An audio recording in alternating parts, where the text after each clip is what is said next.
What's good, people? It's about that time to randomly relay reverse rants, no hate. So, you see the interview with Teofimo Lopez, right? And remember when he had the belts at 135?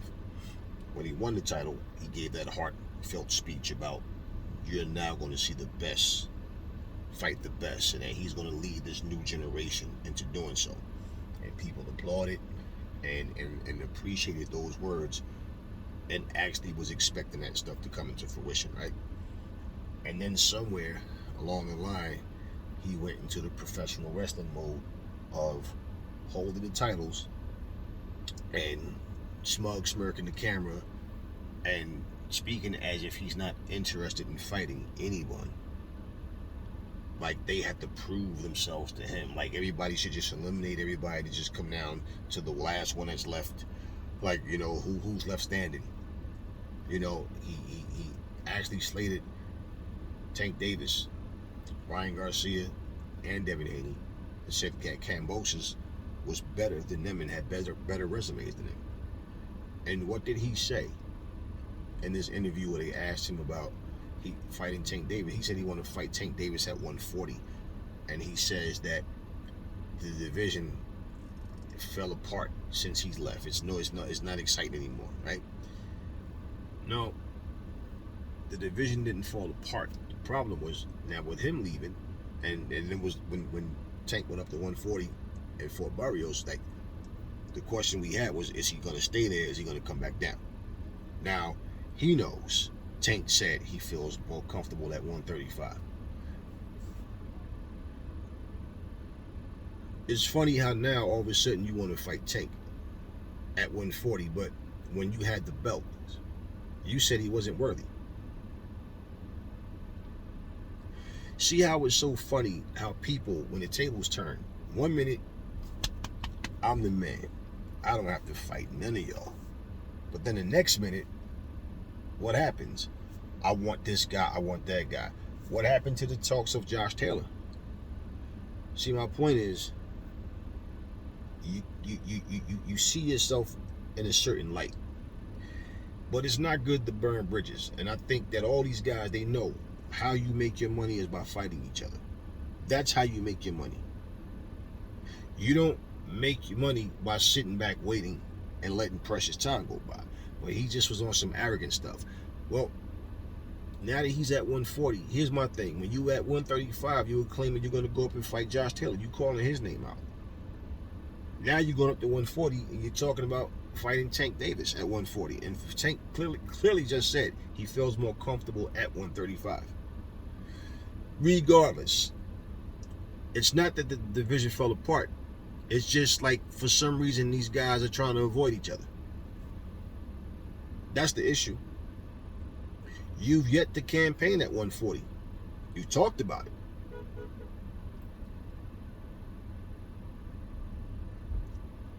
However it plays out, I feel like that these guys need to learn one thing. If and when the time comes to start putting these fights together,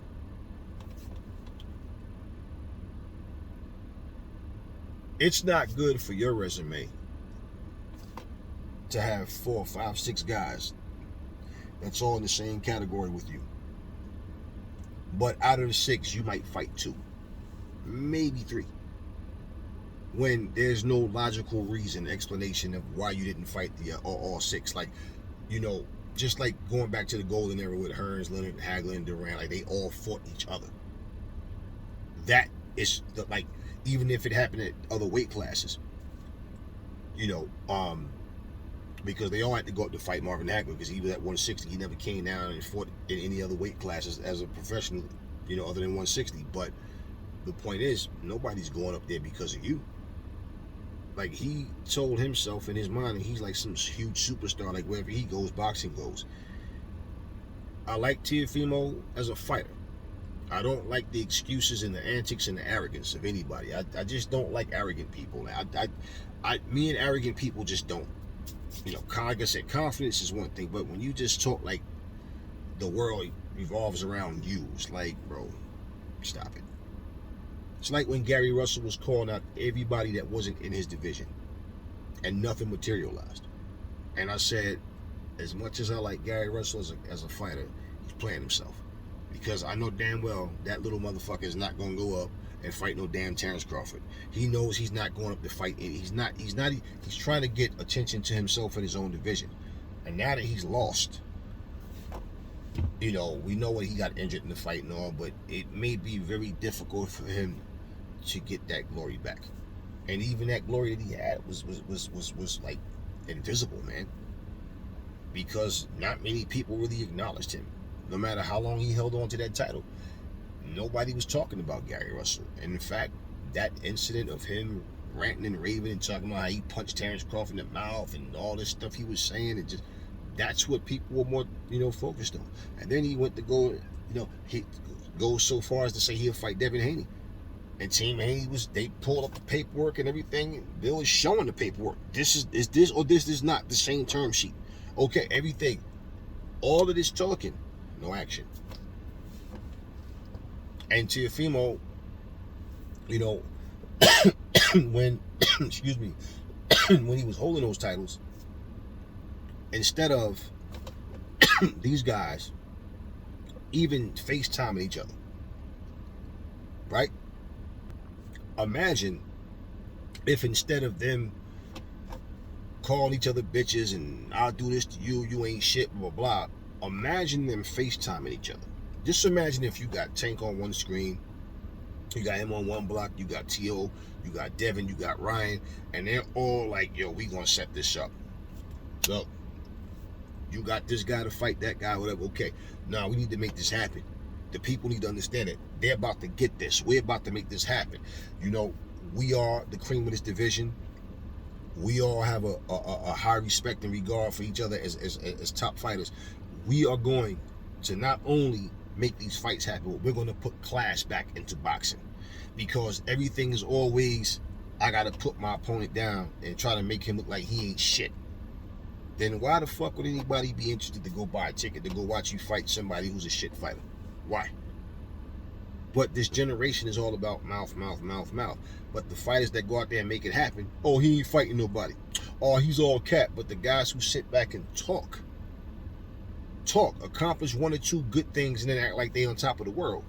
Oh, he's the man. That guy is, no. As long as you're lacing up those gloves and those boots, you have something to prove.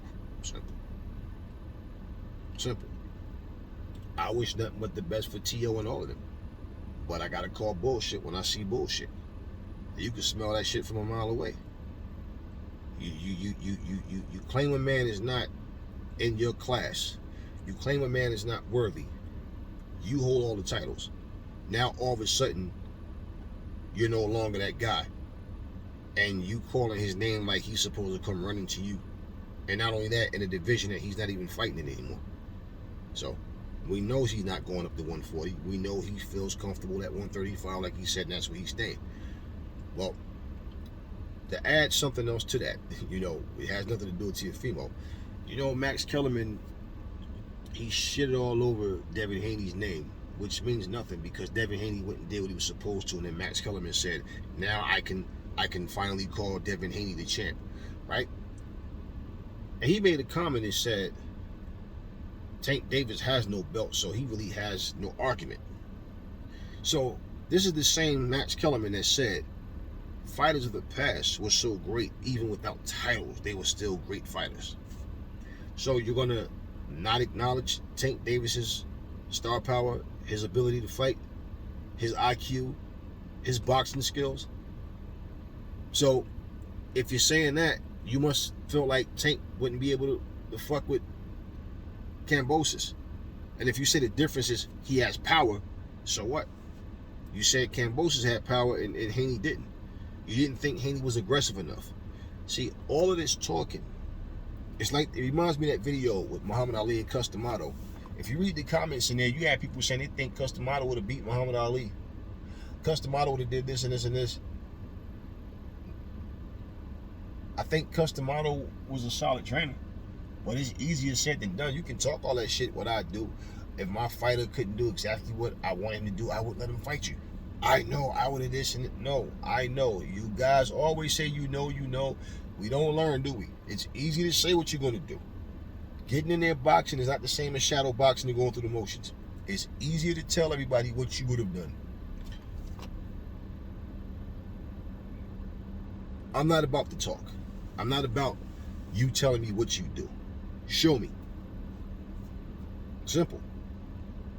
So I don't know. Maybe Teofimo at 140 will get Thunder to strike one more time, and then you'll see him against Regis Prograde or Josh Taylor and these guys like that. I don't want to see him versus no fucking Adrian Broner. I don't know why. For people that just keep bringing Broner's name up, the guy's finished. He's done. Adrian Broner is done. The best memories we're going to have of Adrian Broner is when he was at a lightweight, and in all honesty, I'd have to see him do something to believe it. He's not hungry. He's letting way too much time go by. Every time you see Adrian Broner, he's about 165 pounds. And the guy fights at 140 when he fights now. So it's way too much weight you got to cut, letting yourself get out of shape. And every time you see him, he's going to or coming from somebody else's fight. And you never see any current training videos of him. So he's not even there training to keep his weight down and keep sharp.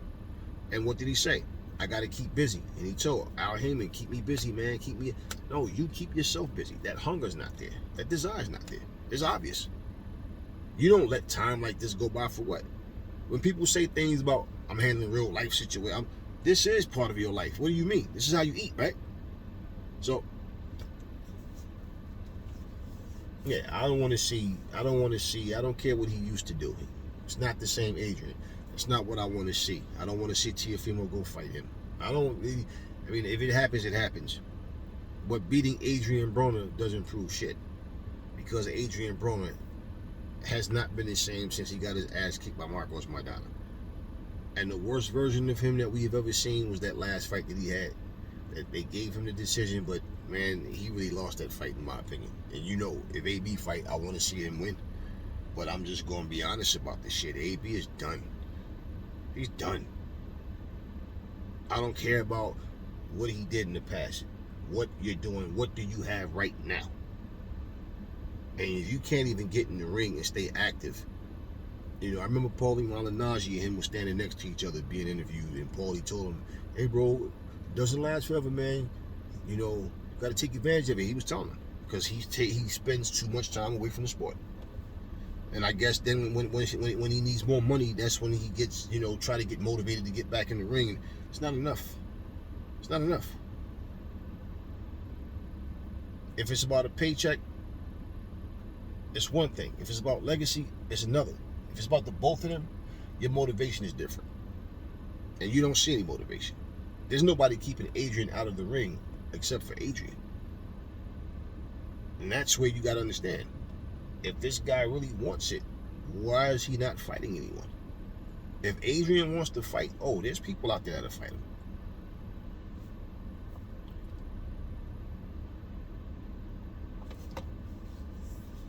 .135 division is not dead. These guys just got to make these fights happen. But boxing as a whole need to have more unity and more of a brotherhood, man. Where people, they always talk about stupid shit is entertaining. That shit doesn't entertain me. It just make me look at you like, okay, you know all this blah, blah, blah. Just go in the ring and back it up. And when the fight doesn't live up to the hype, it's just boxing loses again. Because you get your hopes up so high, you go in there, and then all of a sudden these guys, what happens? What happens? So anyways, you got to earn your shot, man. But see, now, if people treat Teofimo the way he was treating people, acting like, nah, man, you got to go prove yourself, and then he's going to say people are ducking him. Oh, no, nobody want to fight him. No, that's what you were doing. That's what you was doing. It can't be wrong for the person doing it to you. If when you do it, it's okay. Nah, brother, don't work like that. But we want to see boxing. We want to see Teofimo back in the ring. We want to see Ryan Garcia and Tank and Haney and all these guys. Shakur Stevenson, is he going to stay, at 130 and just defend his titles? Is he going to come up to 35? We don't know. But if Shakur Stevenson does come to 135, things going to get real interesting. And hopefully, we get to see those guys fight. Hopefully, we get to see those guys fight. But if not, it is what it is. The division can be strong if they want it to be. Never fall in love with lies. Remember, the truth brings hate out of people. And I will catch y'all on the next video.